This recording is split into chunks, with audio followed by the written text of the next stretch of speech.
I usually have something funny or witty to say before the intro of these verdicts, and for some reason I just can't think of something this week. I don't know what it is. I have one. Tottenham Hotspur are genuine title contenders, in my opinion. Welcome back to the verdict.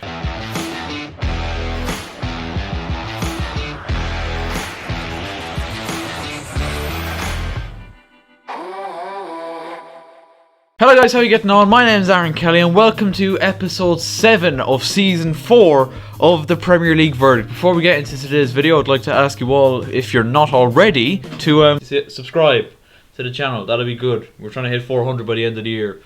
Thank you very much. Put that back. Although it may have sounded like a joke about Tottenham Hotspur in the intro, I genuinely do believe that Tottenham Hotspur are in with a shout of winning the title this season. Now, I'm not just saying that because they're just beating Brighton by 2-1. I genuinely do think Tottenham have the squad and the manager to challenge for the Premier League title this season. They had another good win the weekend, a 2-1 win over Brighton. They had to overcome some obstacles, shall we say, poor refereeing decisions more so. Harry Kane's penalty gave them the lead before an equaliser from Tariq Lamptey after, for some reason, Solly March was not penalised for a clear foul on Pierre-Emile Højbjerg, but it was okay because substitute Gareth Bale headed in a brilliant goal to get Tottenham back in front and get them a big 3 points, and I think it put them up to second at the time, and then obviously Leicester thumped Leeds last night in a very impressive win for them as well to move back up to second. But I genuinely do think, lads, that Tottenham will be closer than usual this year. I will say that much. I'm not going to say they're going to win the league, but I do think they're going to be a lot closer. I think they have a lot of good attacking prowess going forward. Obviously Harry Kane, Lucas Moura, Heung-min Son, Eric Lamela, and then, you know, Gareth Bale to add into that. I think if they get the version of Gareth Bale they had when they got rid of him back in 2013, they have one hell of a player to add to that already very impressive strike force. I'm going to move on to Chelsea next. It was a very good performance and a very good victory over Burnley at Turf Moor on Saturday. A 3-0 win, and the star of the show, as he was in the Champions League against Krasnodar during the week, Hakim Ziyech. This lad just seems to be going from absolute strength to strength, doesn't he? He got the opening goal after some, at first I kind of thought questionable goalkeeping by Nick Pope, and then looking at it a second time, it did come through a shower of legs in the box. I think it was a good layoff from Tammy Abraham, and then Kevin Long and Charlie Taylor, I think it went through both of their legs before going through to Pope's goal. It wasn't anywhere near a corner, the shot from Ziyech, but he then set up Timo Werner for Chelsea's third. In between that, it was a Kurt Zouma thunder powerful header into the top corner to make it 2-0 and give us daylight. And as I said, Ziyech with the assist for Werner for Chelsea's third. And I think it's a 4th clean sheet in a row or something like that. Edouard Mendy and Thiago Silva, those are the two lads who right now have just made me feel so much more comfortable as a Chelsea fan, knowing that we have them two at the back. Mendy's genuinely making saves that whenever he makes them, I'm thinking, Kepa wouldn't have stopped that. And Thiago Silva just brings this air of just confidence and quality and composure to the back four that has not been there for many years now, if I'm being quite honest. And as a result of these lads' confidence and how much it's grown, it's also spreading around, as I said, to the players around them. Like Azpilicueta's in the absolute form of his life, the best form he's been in for a couple of years now, I would argue. Reece James is looking absolutely brilliant, as is Kurt Zouma. And N'Golo Kante looked absolutely back to his best in the 6 on Saturday as well. Mason Mount was excellent as well, often doesn't get enough credit and is often criticised because he, let's be honest, is a bit of an easy target for Chelsea fans online. He was brilliant once again on Saturday. It was a big win, it was a big 3 points, and it was same goes for Arsenal, who got a massive win at Old Trafford. The final game that we're going to talk about for this weekend was a 1-0 Arsenal win at Old Trafford against Manchester United. I think it's the first time Arsenal have beaten Manchester United at Old Trafford in 14 years.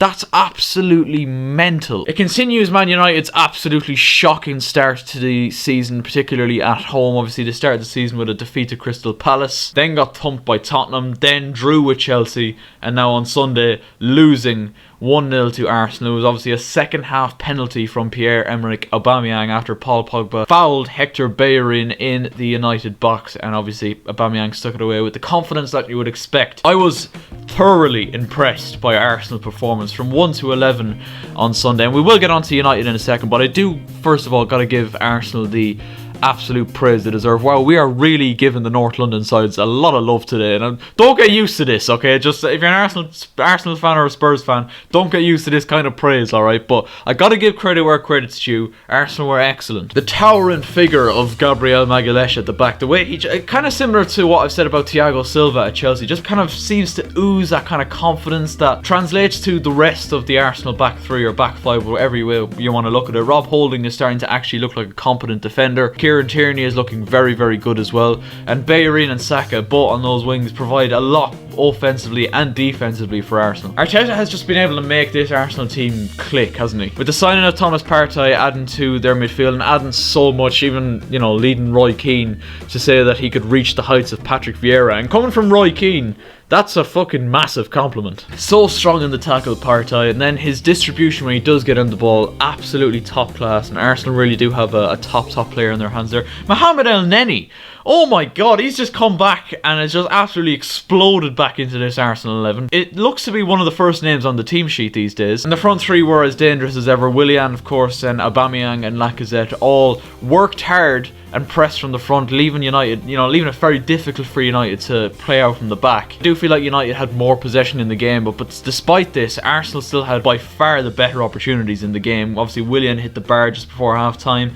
Saka had a really good chance with a header just before half-time, and their goal obviously came in the second half through the Aubameyang penalty. Which brings me on to Manchester United and another disappointing home performance. Obviously, they've been on the pig's back, as they say, after performances in the Champions League. Obviously, victory over PSG away from home once again. Very, very impressive. And then a massive 5-0 win over RB Leipzig last week as well. And then just to come slamming back down to earth in the way they did on Sunday. I'd be very disappointed to be a United fan seeing the kind of quality of player, certainly on paper, that they have there. In, obviously the weekend they had Bruno, they had Rashford, they had Greenwood, they had Cavani and Van de Beek, who Solskjaer, who I'll get on to in a minute, were brought on very, very late. You'd imagine they would have been able to test Arsenal on more occasions than they did. And I think the best and closest Manchester United came to equalising was when a cross from the right hand side was deflected off, I think, El Neni, and then onto Leno's face and onto the post. It was genuinely something you'd see. Remember that Scott Sterling video? And the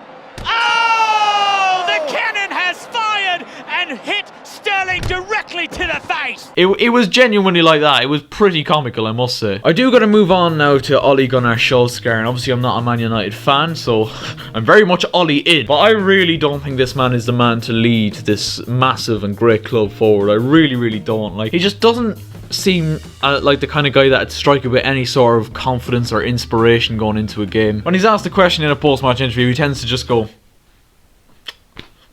do you know what I mean? Like, it just wouldn't fill you with any sort of hope. And obviously I don't know what he's like behind closed doors, but he doesn't strike me from the outset of like a guy that would really grill his team like Roy Keane would. I'm not saying Roy Keane should be the manager by any stretch of the imagination, but I'm saying someone with that, like something like you'd imagine Ferguson or Wenger or Mourinho, these great managers, when their team is playing shit, they're gonna tell them they're playing shit and they're gonna be aggressive about it. I really couldn't see Ole Gunnar Solskjaer doing anything like that. I think the changes that he made, obviously the first one, his first trump card, was to replace Fred with Nemanja Matic. Like, come on, mate. And then he waited till very, very late to bring on Donny van de Beek and Edinson Cavani, who I'm still convinced are two signings that he didn't really want to make. I mean, van de Beek has struggled to get into this Man United team and still isn't getting into this Man United team. And Edinson Cavani, who he could have easily signed back in August if he really, really wanted to when his contract ran up at PSG, but he waited until a few days before the window ended. So like, I really don't understand it. If you're a United fan, let me know your thoughts in the comment section down below. Do you really see yourselves getting out of this rut? Like, they seem to go on a run of a few games, you think they've turned a corner, and then they just have another performance like this, or like the Tottenham game, or like the Palace game. But yeah, let me know your thoughts in the comment section down below. As I said at the beginning of the video, subscribe if you're new. I feel like an absolute broken record at this point, but we are trying to hit 400 subscribers before the end of the year, so it'd be very nice if you could subscribe and share around with a few friends. It'd mean the world to me. Also leave a like, and I will catch you later. But when we